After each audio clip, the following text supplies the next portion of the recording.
আসসালামু আলাইকুম, সবার কি অবস্থা? আশা করি সবাই ভালো আছেন। তো আমি ভালো নেই।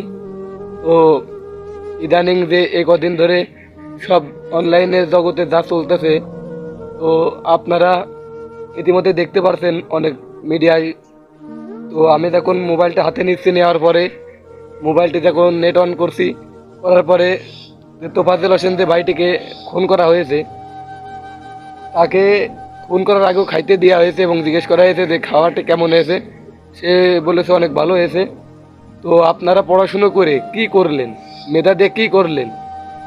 আপনারা এমন একজনকে মেরে ফেললেন, যার ভারসাম্য, একজন ছেলে ভারসাম্যহীন, তার বাবা মারা গেছে, তার মা মারা গেছে, এবং কি তার ভাই ছিল, তিনিও ক্যান্সারে মারা গেছে। তিনি এখন দুনিয়ায় অনাথ, একাই ছিলেন, যাই জীবনযাপন করছিলেন, অনেক কষ্ট করে বেঁচেছিলেন।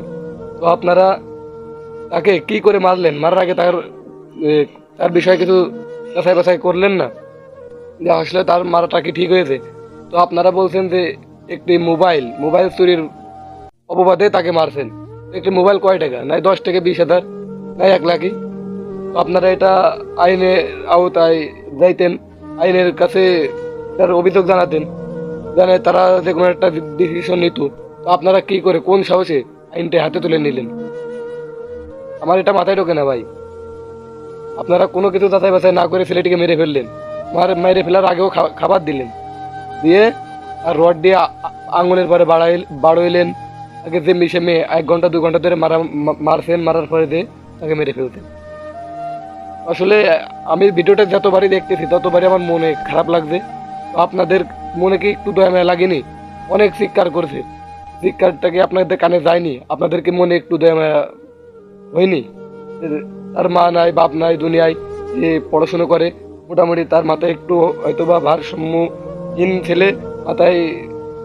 এমনি সে শিক্ষিত, আমি মেলা ভিডিও দেখেছি, কথাবার্তা। তো এবং সে খুলে গেলেন, তার ভিডিও দেখেছি আমরা, মেলা মিডিয়ার ভিডিও থেকে পাওয়া যাচ্ছে। তো যাই হোক, একটি মোবাইল তো চুরি করছিল কি না না তা আল্লাহ মাহবুব সেই জানে। তো আপনারা সেটা জাস্টিফাই করতেন, জানতেন যে আসলে এটা কি দেখি।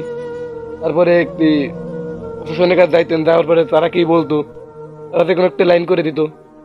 তো আপনারা যদি দেশটাকে স্বাধীন করে ওরা দিনের মতন একটা পরিচয় দিয়ে, এটা তো আপনারা ঠিক করেননি। তো সে আমার রক্তের কেউ না, তারপরেও তার মনটা প্রতিনিয়ত, প্রতিটা উক্ত, প্রতিটা সময় তার জন্য কাঁদতেছে। কোনটা নিয়ে ফেসবুক, ইউটিউব, টিকটক চালাইলে তার কথা হয়তো মনে পড়তেছে। যাই হোক, আসসালামু আলাইকুম, কথাটি এই বন্দিক, খুদা হাফেজ।